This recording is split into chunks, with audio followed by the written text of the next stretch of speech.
a superhero, I wouldn't arrive in fancy costumes, weird shields, and mysterious masks. I'd rather be in my jeans, cool and comfy hoodie, and my typical ponytail hairstyle. Every superhero has their own unique abilities and superpowers. You simply can't have it all, even if you are a superhero. If I were a superhero, I wouldn't have creepy names like Black Lizard or Poison Ivy either.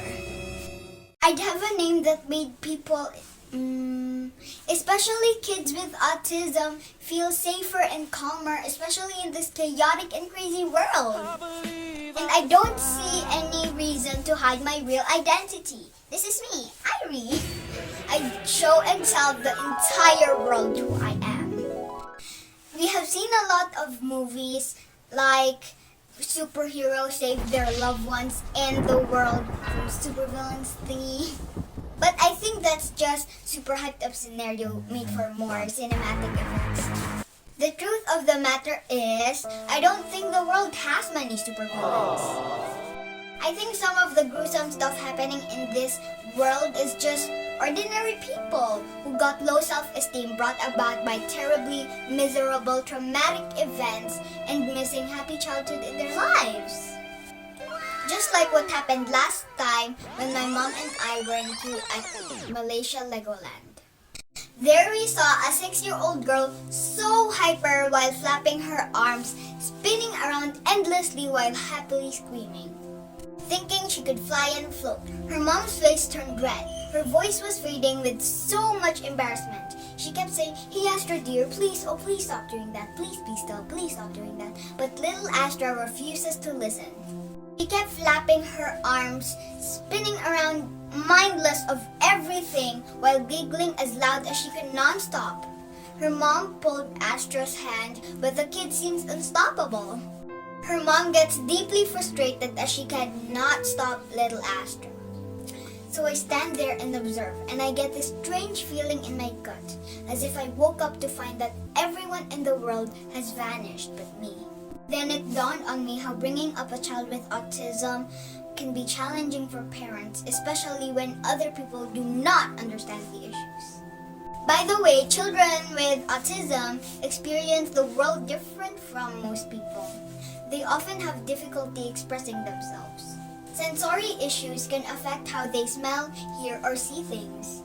They may find it impossible to eat foods of a particular color, shape, texture, or smell. Little Astra was quite fascinated of the colorful surroundings around the playground, while her mom felt frustrated, asking her to stop and be still. But to no avail, all her efforts were in vain. Astra seemed not to listen. There were other kids together with their nannies who were watching the scenario in disbelief. One gentleman from the playground gave the mother a water to drink while comforting her. Some parents who were in line said, "Let's just go back later," and they left the queue. There's another woman with a toddler in line behind us exploded. "Ugh! Can't we just learn to discipline our kids as early as possible?" she wailed. "So as not to disturb other citizens." Undisciplined kids disturb others. What a comment. If I were a superhero, I would use my superpowers to zap that angry woman and the mother of Astra into Astra's body. Then they could personally experience and understand what Astra has in mind and why is she behaving in such a manner. I don't have superpowers. So I turned to speak to that angry woman and the mother of Astra. Oh, how I wish I could do something, but I have learned in school that matured adults are more caring, concerned, and open-minded, thus more understanding and more loving. I said that with my voice shaking. And I continued, because I think little Astra is just being herself. I took a deep sigh. I can sense that she is a child and she is happy with what she is doing, I added. The angry woman's face seemed into shock. She kept quiet while Astra's mom's face calmed down and shifted from being frustrated to composed and settled. Seems the world paused for a peaceful moment. I am not certain if Astra's mother was still frustrated, but she just sat down on a bench and waited for Astra to stop spinning. Giggles coming from Astra gradually faded as she went back to her mom's side. Her mom embraced her.